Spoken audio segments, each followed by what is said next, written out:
Kinumpirma ng ilang Chinese officials ang plano ng China na ilabas ang hawak umano nilang ebidensya na meron talagang agreement. Audio recording daw yan habang kausap nila sa telepono ang isang opisyal ng ating militar. Duda naman dito si Defense Secretary Gilbert Chodoro. Kung totoo man daw ang recording ng tawag, lalabagin ng China ang international relations at anti-wiretapping law ng Pilipinas. Sila'y umoperate na pailalim kung totoo ito.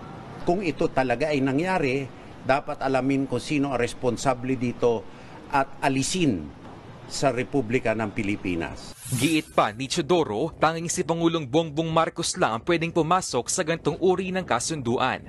Walang binigay na pahintulot ang presidente o sino mang opisyal ng kabinete hinggil dito.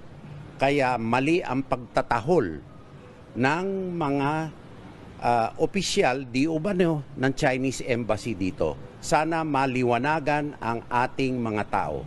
Sa ilalim ng Vienna Convention on Public Relations, may immunity ang mga diplomato opisyal ng mga foreign embassy laban sa anumang kasong sibil at kriminal. Pero ayon kay retired Associate Justice Antonio Carpio, pwede naman silang palayasin kung may ginawang krimen.